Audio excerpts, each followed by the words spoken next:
Hi everyone, welcome to Achievers academy.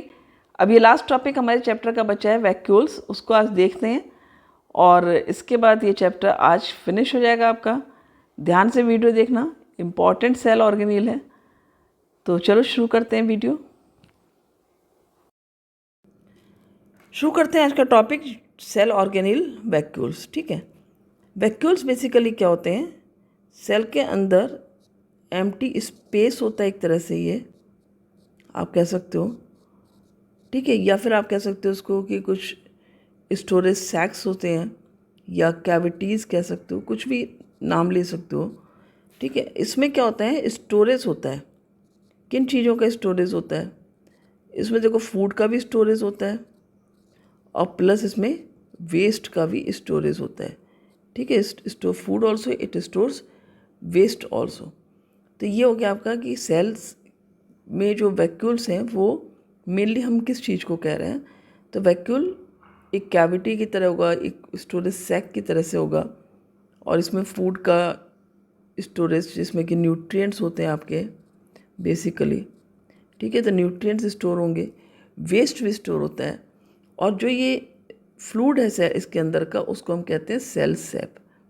ठीक है, जो फ्लूइड होगा उसको क्या कहेंगे हम? Cell sap. तो इसका स्ट्रक्चर देख लेते हैं पहले। देखो, ये एक प्लांट सेल का स्ट्रक्चर यहाँ पर दिया हुआ है। प्लांट सेल के अंदर ये आपकी वैक्यूल है, ये जो आपको एक बड़ा सा एरिया दिख रहा है। तो ऐसी प्लांट सेल में काफ़ी बड़ी वैक्यूल होती है। पहली चीज़ याद रखो, प्लांट सेल में वैक्यूल बड़ी होती है और ये क्या होता है? सेंट्रल स्पेस को ऑक्यूपाई कर लेती है। और ये देख रहे हो ना, बाकी जितने भी आपके सेल ऑर्गेनील्स हैं उनको क्या करती है? ये शिफ्ट कर देती है टुवर्ड्स द पेरिफेरी। आप देख रहे हो, न्यूक्लियस हो गया, Golgi bodies, endoplasmic reticulum, mitochondria, chloroplast, सब कुछ क्या है? वो साइड में आ गया, पेरिफेरी में आ गया और खुद से पूरा स्पेस ऑक्यूपाई कर लिया है।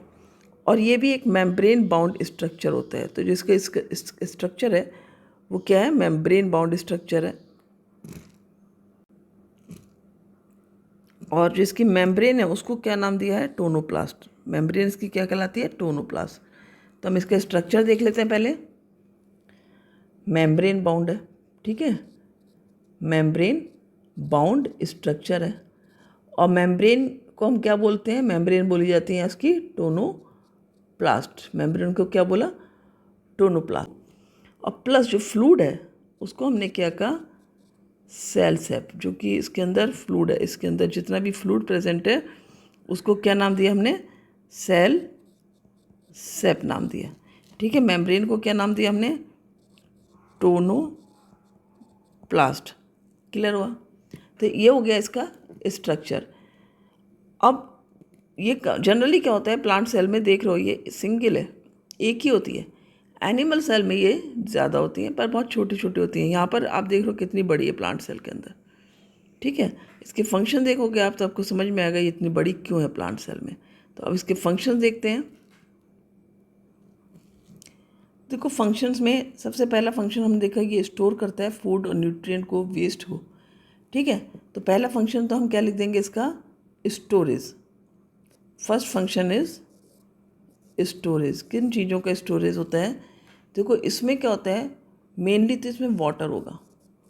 ठीक है ना, काफ़ी मात्रा में वाटर होगा, प्लस फूड मीन्स न्यूट्रिएंट्स होंगे, इसमें आयंस होंगे। ठीक है ना, न्यूट्रिएंट्स होंगे, सब्सटेंसेस, आयंस होंगे, वेस्ट प्रोडक्ट भी होगा इसमें। ठीक है, जो हमने पहले देखा है यहाँ पर कि इट कंटेन्स वेस्ट ऑल्सो, तो वेस्ट होगा। ठीक है, तो इन सब चीज़ों का ये स्टोर करता है। प्लस सॉल्ट्स भी हो सकते हैं कुछ इसके अंदर, और प्लांट सेल में कुछ पिगमेंट्स भी होते हैं इसके अंदर।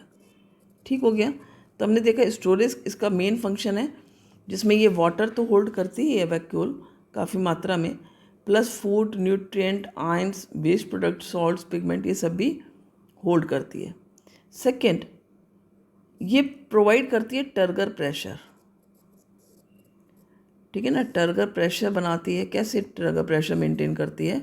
तो इट मेंटेन्स टर्गर प्रेशर कैसे? देखो, यहाँ पर इसने क्या किया, सेल ने, वैक्यूल ने, इसने जो सारे ये जितने भी अदर ऑर्गेनील्स हैं इंक्लूडिंग न्यूक्लियस, इसने क्या किया? सबको पेरिफेरी पे शिफ्ट कर दिया।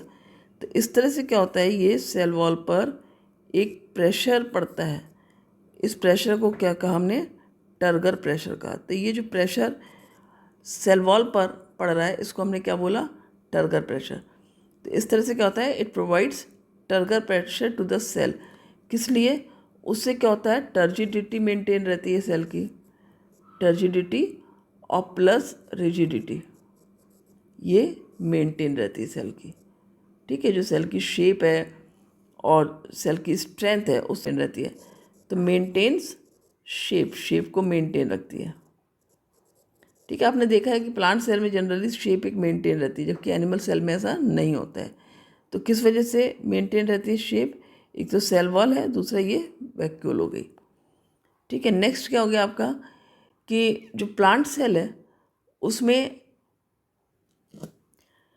जो ग्रोइंग प्लांट्स हैं तो उनमें क्या करती है, ये स्ट्रक्चर और शेप प्रोवाइड करती है, स्ट्रक्चर एंड शेप प्रोवाइड करती है किसको, ग्रोइंग प्लांट्स को। तो जो ग्रोइंग प्लांट्स हैं उनको ये प्रोवाइड करती है स्ट्रक्चर एंड शेप। तो ये सारे आपने देखे इसके फंक्शंस होते हैं। प्लस ये कई बार सब्सटेंसेस को अंदर लेती है अपने, जिसको हम कहते हैं एंडोसाइटोसिस। तो इसमें क्या होता है, एक होता है एंडोसाइटोसिस और एक होता है एक्सोसाइटोसिस। ठीक है, एक्सोटाइस इसमें क्या होता है, सब्सटेंसेस अंदर जाते हैं सेल के और सब्सटेंसेस बाहर आएंगे, मींस एक्सोसाइटोसिस होता है। तो ये दोनों प्रोसेस इसके अंदर वैक्यूल में होता है। जब इसको सब्सटेंसेस को अंदर लेना है, एंडोसाइटोसिस के थ्रू ये सब्सटेंसेस को अंदर ले लेगी, और जब सब्सटेंसेस को बाहर निकालना है तो एक्सोसाइटोसिस के थ्रू ये सब्सटेंसेस को बाहर निकाल लेती है।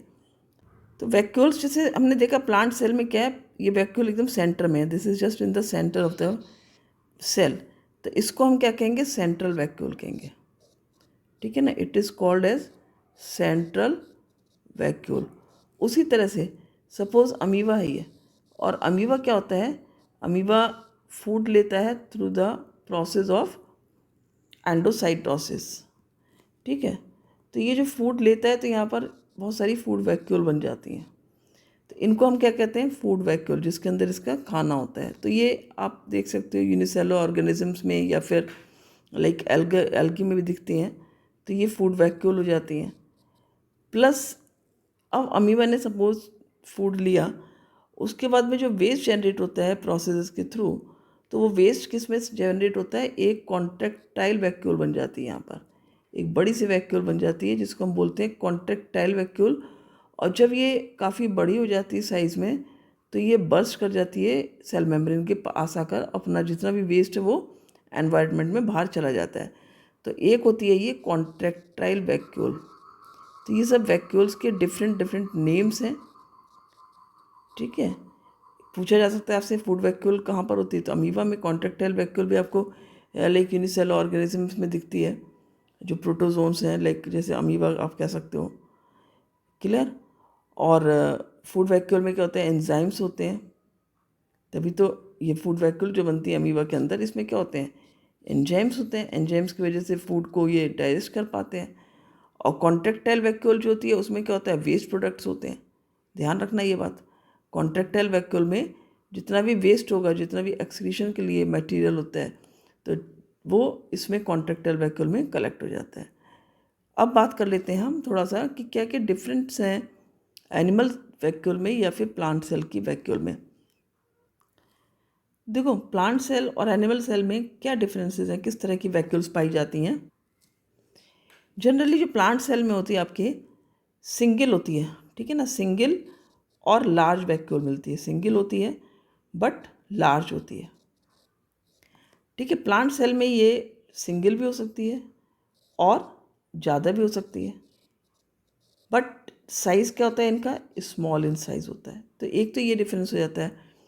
सेकेंड डिफरेंस इसको आप कह सकते हो, तो यहाँ पर ये परमानेंट होती है स्ट्रक्चर, जो ये है प्लांट सेल वैक्यूल है, ये एक परमानेंट स्ट्रक्चर होता है सेल्स के अंदर, परमानेंट स्ट्रक्चर होता है। ठीक है, जबकि हम यदि एनिमल सेल की बात करेंगे तो वहाँ पर ये टेम्परेरी होती हैं, मतलब ये अपने आप से ख़त्म भी हो जाती हैं। ठीक है, तो ये ज़रूरी नहीं है, लेकिन कुछ केसेस में it can be temporary also. Plant cell में जनरली ये सेंटर स्पेस ऑक्यूपाई करती है, ठीक है। तो ये कहाँ पर होती है जनरली? अकर्स इन सेंटर, आप लिख सकते हो occurs in centre of the cell. जबकि यहाँ पर क्या होता है, ये डिस्ट्रीब्यूट रहती हैं। कहाँ पर डिस्ट्रीब्यूट रहती हैं? All over the cell, distributed. तो यहाँ पर ये डिस्ट्रीब्यूट रहती है पूरी सेल में। तो ये कुछ पॉइंट्स हैं जो आप ध्यान रखोगे। फिर यहाँ पर क्या होता है, आपका जो प्लांट सेल है इसमें क्या है, आपका आपने देखा कि जो टर्गर प्रेशर है उसको मेंटेन करता है। तो यहाँ पर मेंटेन टर्गर प्रेशर, ऐसा कोई प्रेशर एनिमल सेल में मेंटेन नहीं करना पड़ता है। Maintain turgor pressure in case of the plant cell. और एनिमल सेल में क्या होता है, ये किस लिए इम्पॉर्टेंट है? For the endocytosis and exocytosis, ठीक है। जो हमने देखा कॉन्ट्रेक्टाइल वैक्यूल, उससे क्या हो रहा है, वेस्ट बाहर आ रहा है, यानी एक्सोसाइटोसिस के थ्रू आ रहा है। फूड अंदर जा रहा है, मीन्स एंडोसाइटोसिस के थ्रू जा रहा है। तो ये जो है आपके एक तरह से दोनों में डिफरेंसेस हो गए। तो एक बार इसका आई होप समझ में आया होगा, पहले अच्छे से बताओ, क्लियर हुआ ना? तो हम इसका एक बार रिव्यू कर लेते हैं। इसका स्ट्रक्चर देख लेते हैं। सेंटर में है और मेम्ब्रेन बाउंड स्ट्रक्चर है। मेम्ब्रेन को हमने क्या कहा? टोनोप्लास्ट कहा। सारे जितने भी अदर ऑर्गेन्स हैं उनको शिफ्ट करके ये सेंटर का स्पेस ऑक्यूपाई कर लेती है, राइट। हम यदि फंक्शंस की बात करें तो ये स्टोरेज करती है। इसके अंदर जो होता है, जो फ्लूइड होता है, उसको हमने क्या कहा था? सेल सेप का। यहाँ पर क्या होता है आपका? सेल सेप होता है। और इस सेल सेप में हमने क्या क्या देखा था? न्यूट्रिएंट्स होते हैं, ठीक है, बहुत सारा वाटर होगा, फूड भी होगा, प्लस प्रोटीन्स हो सकते हैं। और इसके अलावा क्या हो सकता है? आयंस हैं, सॉल्ट हैं, ये सब चीज़ें इसके अंदर रहती हैं। ये सब हमने देखा था। तो दूसरा फंक्शन इसका हमने देखा था कि ये टर्गर जो प्रेशर है उसको मेंटेन करती है, जिससे टर्जिडिटी और रिजिडिटी रहती है। स्ट्रक्चर देती है सेल को, ठीक है, शेप देती है, शेप मेंटेन करती है सेल की। तो इस तरह से ये सारे इसके फंक्शंस थे। फिर वेस्ट को भी ये चूँकि स्टोर करती है, ये स्टोर करती है आपका वेस्ट भी। उसकी वजह से सेल को कॉन्टेमिनेशन से भी बचाती है। मीन्स सेल की गंदगी जितनी भी है उसको अपने अंदर स्टोर कर लेती है और फिर जो है उसको बाद में एक्सोसाइटोसिस के थ्रू बाहर हो जाता है। तो ये इसका वैक्यूल का फंक्शंस हमने देख लिए। और प्लांट सेल में ये इतनी बड़ी होती है कि मोर देन समटाइम्स 80% भी एरिया कवर कर लेती है, ऑक्यूपाई कर लेती है। तो आई होप आपने बहुत अच्छे से समझ लिया होगा। तो ये आपका चैप्टर आज यहाँ पर कंप्लीट हो जाता है। बाकी वीडियोस आपने नहीं देखे हैं तो मैंने सारे वीडियोस डाल रखे हैं, प्लेलिस्ट आपको डिस्क्रिप्शन में लिंक है उसका, आप जाकर सारे वीडियोस देख सकते हो।